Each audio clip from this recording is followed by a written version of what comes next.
My grandmother's last wish was for me to have her ruby ring, but at her funeral my cousin was wearing it smiling at me like it was hers. I froze in the doorway of the funeral home, my black dress suddenly too tight around my chest. The ring's deep red stone caught the light as Vanessa adjusted her hair, making sure I could see it. She'd always been calculating, but this was a new low. My mother nudged me forward. "Maya, people are staring," she whispered, her voice strained with the same artificial politeness she'd used throughout my childhood. "We need to show a united front, united, as if our family had ever been anything close to that." "She's wearing Drama Eleanor's ring," I said through clenched teeth, "the one Grandma promised to me, the one she specifically told me on her deathbed last week that I should have." My mother's face tightened. "Vanessa said Eleanor gave it to her during her final days. There must have been a misunderstanding."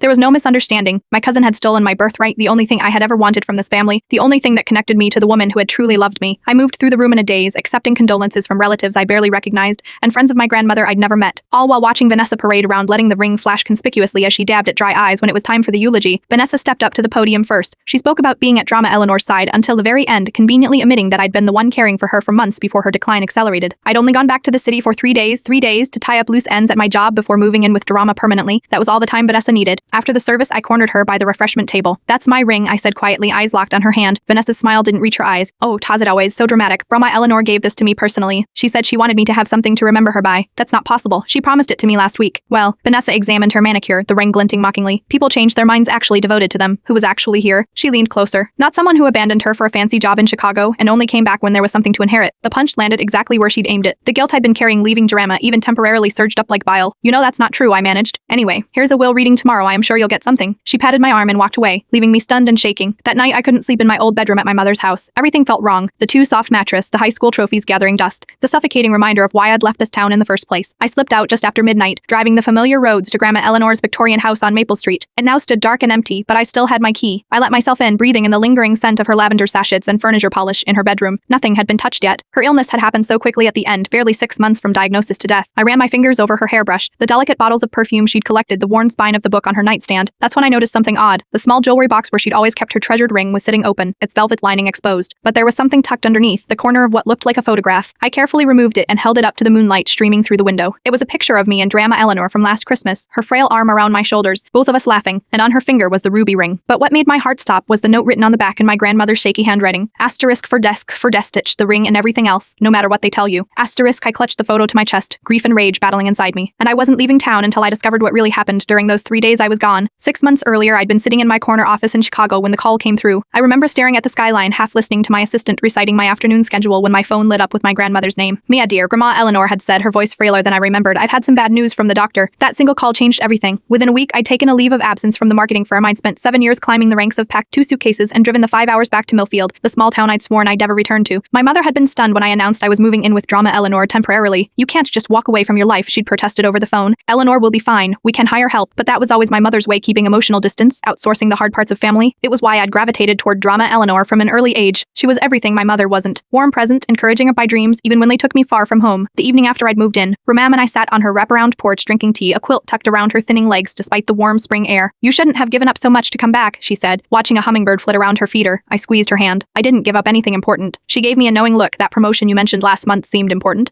"It'll still be there when I go back," I lied. We both knew my absence would cost me professionally, but some things mattered more. That night she'd called me into her bedroom. From her nightstand drawer, she'd pulled out a small velvet box. "I want you to have this now," she said, opening it to reveal the ruby ring that had fascinated me since childhood. The gold band was intricate, tiny leaves and vines wrapping around a deep red stone that seemed to hold its own light. "Grandma, no, you should keep wearing it," I protested. She shook her head. "This ring has been passed from mother to daughter for 4 generations. Your mother never wanted it, said it was too old-fashioned." Her mouth tightened briefly. "But you always loved it, even as a little girl." She'd slipped it onto my finger, but it was too loose. "Look at it sized," she promised. "But I want you to know it's yours, no matter what happens." I'd kissed her papery cheek, blinking back tears. "Nothing's going to happen. You'll outlive us all." She'd laughed, but there was something in her eyes. She was holding something back. I should have pressed her then. In the months that followed, I became her caretaker, her confidant, and her bridge to a world that was increasingly slipping away from her. I managed her medications, drove her to appointments, and sat up with her on nights when the pain kept her awake. My mother visited occasionally, always with an excuse for why she couldn't stay long. Too busy at the flower shop she owned, too many commitments, too uncomfortable with sickness. Each time, the chasm between us widened. Vanessa started visiting more frequently too. My cousin and I had never been close. She'd always been competitive with me in a way I never understood, given that we wanted entirely different things from life. While I'd left for college and never looked back, she'd stayed in Millfield working as a real estate agent and involving herself in every aspect of local society. Her visits to Grandma Eleanor seemed genuine at first. She brought food, offered to run errands, and listened attentively to Grandma's stories. But I noticed how her eyes cataloged everything in the house, how she casually asked about family heirlooms, how she always managed to mention the financial struggles of maintaining her recently purchased historic home. Once I caught her in Grandma's bedroom looking through the jewelry box. When she saw me in the doorway, she didn't even have the decency to look embarrassed. "Just admiring," she'd said with a tight smile. "Eleanor has such such beautiful pieces. It was 2 weeks before the funeral when Grandma Eleanor took a turn for the worse. The doctor suggested hospice care, but she refused. I want to die in my own home, she insisted. That's when I got the call from my boss. I came back immediately for the Clark presentation. The biggest potential client of the year, or my position would be reevaluated. 3 days, they promised. Just 3 days to salvage the career I'd built. Grandma Eleanor herself insisted I go. I am not going anywhere just yet. Your mother will check in, and the nurse comes daily. Go fight for your future, sweetheart. I believed her. I trusted that 3 days wouldn't change anything. I was wrong. When I returned, Grandma Eleanor was barely conscious, slipping away much faster than anyone had predicted. And somehow in those 3 days, everything had changed. My mother was defensive, Vanessa was constantly present, and Grandma Eleanor in her few lucid moments seemed agitated, trying to tell me something I couldn't understand. She died 2 days later, squeezing my hand once before she went. I was too devastated to notice until the funeral that the ruby ring was no longer in the jewelry box where I'd carefully placed it before leaving.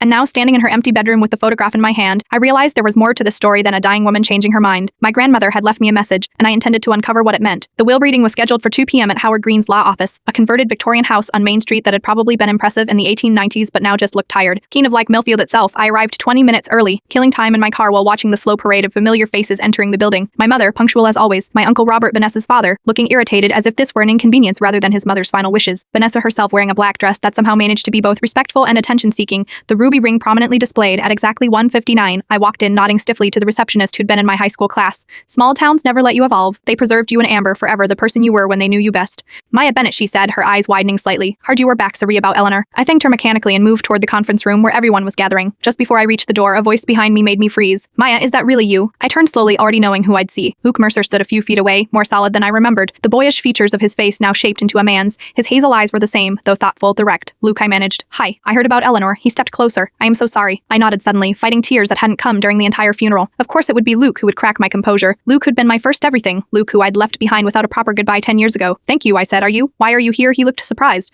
I've been handling Eleanor's legal matters for the past few years. She didn't tell you. Before I could respond, the conference room door opened and Howard Green gestured us in. We're about to begin, he announced. I walked in hyper-aware of Luke following behind me. The conference table seemed too small for the tension it needed to contain. My mother sat rigidly on one side, leaving no room beside her. I took a seat directly across from Vanessa, who was examining her nails with studied nonchalance. Howard cleared his throat and began reading standard legal preamble, expressions of sound mind and body, small bequests to distant relatives and charitable organizations, a substantial donation to the town library, and then substantial donation to the town library. To my daughter Caroline Bennett, I leave the sum of $20,000. My mother's face remained impassive, but I saw her shoulders tighten. It wasn't much considering Grandma Eleanor's comfortable financial situation. To my son Robert Green, I leave my collection of first edition books and the sum of $20,000. The books were valuable, but like my mother, he'd clearly expected more. To my granddaughter Vanessa Green, I leave my pearl necklace and matching earrings. Vanessa's head snapped up. That's it, she blurted, her composure cracking. Howard adjusted his glasses. That's what the will states, yes. Vanessa's eyes darted to the ring on her finger, then to me. I kept my face carefully blank, though my heart was racing, and to my granddaughter Tosta Bennett, Howard continued. I leave the remainder of my estate, including my house on Maple Street, all its contents, my remaining financial assets, and all family heirlooms not specifically mentioned above. The room went silent, then erupted. This is outrageous, Uncle Robert declared, standing up. My mother would never. She obviously wasn't in her right mind, my mother added, her voice shrill. Vanessa just stared at me, her expression a mixture of shock and hatred. Howard raised his hands. This will was updated and signed 3 months ago with proper witnesses. Eleanor was of sound mind and very clear about her wishes. There must be a mistake, Vanessa insisted, her hand closing protectively over the ruby ring. Grandma, Eleanor gave me this ring personally. She told me it was meant for me. The ring would be considered part of the family heirlooms left to Tadgett, she said quietly, unless here is a signed codicil specifically gifting it to Vanessa. She gave it to me. Vanessa's voice rose. Ask Caroline, she was there. All eyes turned to my mother, who suddenly looked trapped. Did say she wanted Vanessa to have a keepsake, she admitted reluctantly. I didn't specifically hear her mention the ring, but I thought of the photograph in my pocket with my grandmother's clear message. But something made me hold back. There were too many pieces that didn't fit, too many glances being exchanged that I couldn't decipher. I am not trying to take anything that wasn't meant for me, I said carefully, but I'd like to see any documentation of Grandma's wishes regarding the ring. Documentation? Vanessa scoffed. She was dying, Tazix. We didn't exactly notarize her last words. Luke cleared his throat. Perhaps we should reconvene after everyone has had time to process. Eleanor's assets aren't going anywhere for the moment. Uncle Robert and my mother exchanged a glance I couldn't interpret. Fine, Uncle Robert said abruptly, but this isn't over. He stormed out, Vanessa trailing behind him after throwing me one last venomous look. My mother lingered, adjusting her purse strap nervously. Maya, we should talk. Yes, I agreed we should. But not yet, not until I understood what I was up against. Whatever had happened in those 3 days while I was gone, it had changed more than just the location of a ring. It had shifted alliances, revealed fissures in my family I hadn't known existed as I left the law office. Luke fell into step beside me. Can I buy you a coffee? He asked, for old time's sake. I hesitated, then nodded. If I was going to unravel this mystery, I needed allies. And Luke had always been good at seeing what others missed. What I didn't expect was how his presence would make my heart beat faster for reasons that had nothing to do with family intrigue. Some things, it seemed, didn't change in 10 years. Or maybe they just waited dormant for the right moment to reawaken. Millfield Cafe Company had expanded since I'd left, taking over the adjacent storefront and adding a pretentious menu of artisanal blends, but the scratched wooden tables were the same as was the perpetual smell of cinnamon and burnt fresa. Luke and I claimed a corner table, away from the handful of afternoon customers who'd been watching us too curiously since we walked in together. So, he said, setting down 2 mugs of black coffee. Executor of your grandmother's grandmother's will wasn't how I imagined reconnecting with you.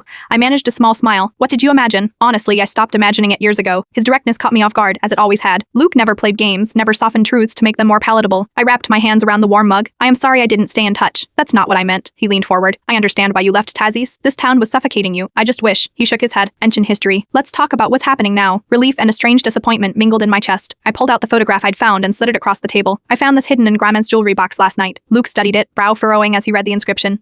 Exactly, I said, and my mother is backing Vanessa's story, which makes no sense. Mom and Vanessa have never been close. People align when tea here is mutual benefit, Luke observed. Question is, what does your mother gain by supporting Vanessa's claim to the ring? I've been thinking about those 3 days I was gone. Something happened then, something that changed everything.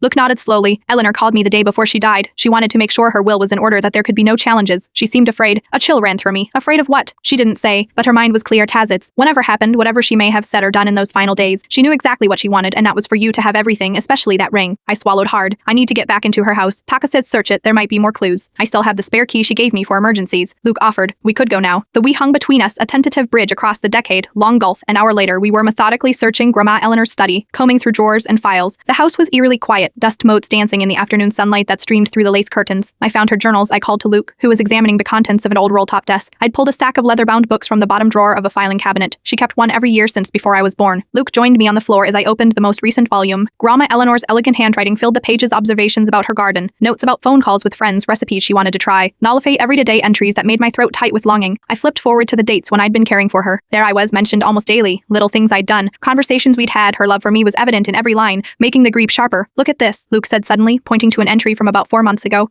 She mentions the ring specifically. I read aloud. Such joy in her eyes, the same joy I saw when she was a little girl admiring it on my finger. Caroline will be upset, but the truth is, the ring was never meant for her. It belongs to someone who values our history, not someone who runs from it. I continued scanning forward, stopping at an entry from a week before I left for Chicago. Robert visited today, asking about money again. The same old story, bad investments, temporary shortfall. I've helped him too many times. The well has run dry, I told him. He didn't take it well. Mentioned the ring, how much it might be worth to the right buyer, I reminded him. It's not for sale, it's Tezage's legacy asterisk. Luke and I exchanged a glance. My uncle wanted to sell the ring, I said, puzzled. But Vanessa's wearing it like it's her prized possession. Keep reading, Luke encouraged. The next significant entry was from the second day I was gone. Caroline came with Vanessa today. Some things changed between them. They had papers they wanted me to sign. Said it was just routine, nothing to worry about. But their eyes, Caroline couldn't look at me directly, I refused. They'll be back tomorrow, I am sure. Wish Deshays were here. Asterisk, my skin prickled with unease. What papers? What were they trying to get her to sign? The final entry was shaky, the handwriting deteriorating. Like they're saying I am confused, that I don't remember what I've promised to whom. Caroline keeps reminding me how Tezage left when I needed her. As if I am a child who can be manipulated with simple tactics. Robert threatens legal action if I don't sign. The ring is already gone. Vanessa took it while I was sleeping, said I'd promised it to her. A lie, I've hidden the photograph as proof. If anything happens to me before Tezage returns, Luke will know what to do. Asters, what did she mean, you'd know what to do? I asked, turning to Luke. He looked troubled. I am not sure. She never said anything specific to me about the ring or any papers they wanted her to sign. I closed the journal, a sick feeling in my stomach. They were trying to get her to change her will, or sign something that would override it, and when she refused, Luke didn't finish the thought. I stood up suddenly, needing to move. We need to find those papers they were trying to get her to sign, and figure out why my uncle was so interested in the monetary value of the ring. Eleanor mentioned once that she kept important documents in a hidden compartment in her bedroom, something about old houses having secrets. We moved to my grandmother's bedroom, searching methodically. The fading light cast long shadows across the floral wallpaper as we examined every inch of the Victorian furnishings. Here, Luke called finally, his fingers pressing a decorative molding on the side of the wardrobe. A small panel clicked open, revealing a shallow compartment. Inside was a folder, documents, and a small velvet pouch. I opened the pouch first and gasped. Inside was a ring identical to the one Vanessa was wearing, but somehow more vibrant, the ruby catching light from depths that seemed impossible. This is the real ring, I whispered. The one Vanessa has must be a replica. Luke was reading through the documents, his expression growing more serious with each page. Maya, you need to see this. He handed me a stack of papers, documents showing a series of loans my mother had taken out against her flower shop, using my grandmother's ring as collateral, loans that had come due 3 months ago. There was also an invoice for a custom replica jewelry piece that had been ordered by my uncle. They sold the real ring, I said, horror dawning, and they were trying to get Grandma to sign papers, saying she'd given the replica to Vanessa willingly.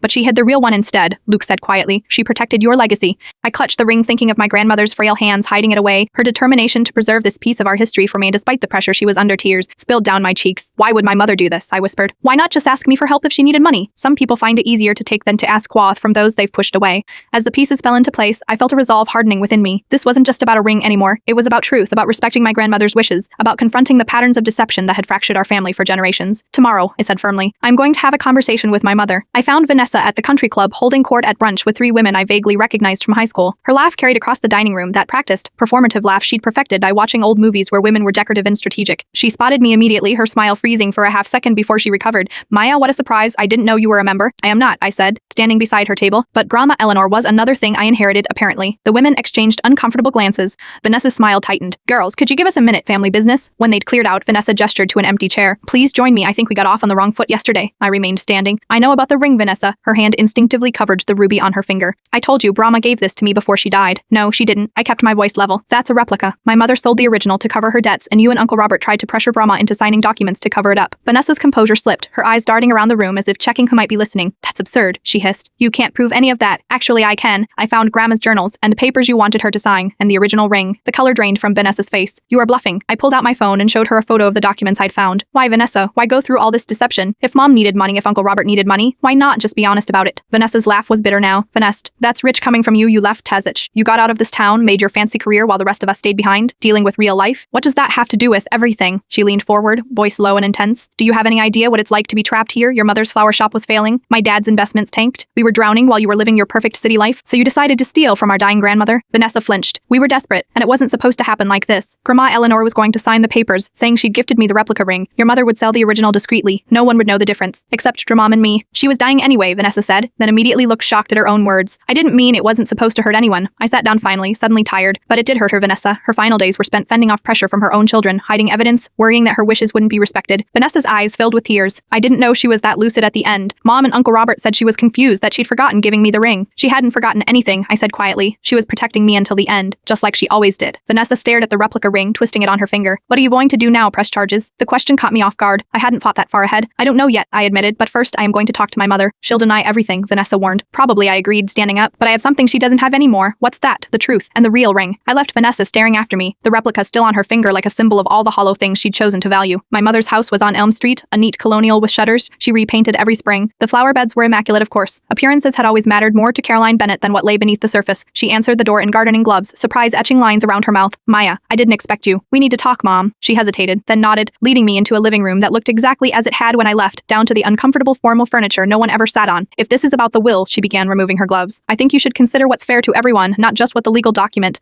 It's about the ring, I interrupted. The real one. My mother went very still. I don't know what you mean. I placed the velvet pouch on the coffee table between us. I found it where Drama hid it, along with documentation of the loans you took out using it as collateral, and the invoice for the replica that Uncle Robert ordered. The silence stretched between us, a chasm decades in the making. You weren't supposed to find out, she finally said, her voice small. None of this was supposed to happen, yet here we are. She sank onto the edge of the sofa. My business was failing. The economy, the new supermarket selling discount flowers, I was going to lose everything. Why didn't you ask me for help? Ask my daughter who ran away from this town like it was on fire, who made it clear how little she thought of the life I'd built here. The accusation stung because there was truth in it. I had judged her choices, her small town contentment. You could have tried, I said quietly. Would you have helped? I wanted to say yes immediately, but honesty made me pause. Would I have before these past 6 months with Grandma Eleanor, before learning what it meant to really show up for family? I wasn't sure. I'd like to think so, I finally answered. My mother shook her head slightly. The ring was just sitting in Eleanor's jewelry box. She never wore it anymore. Her fingers had gotten too thin. It seemed practical. It wasn't yours to sell. No, she admitted. It wasn't. But it wasn't just about the money, Tages, that ring. It represents everything I could never be for Eleanor. She always favored you because you were like her, independent, strong-willed. I was never enough. The pain in her voice was raw, decades old. For the first time, I glimpsed the wounded child beneath my mother's rigid exterior. So you took the one thing she wanted me to have, I said, understanding dawning. It wasn't just about money. It was about hurting both of us. No, she protested, but weakly. It wasn't like that. It was complicated.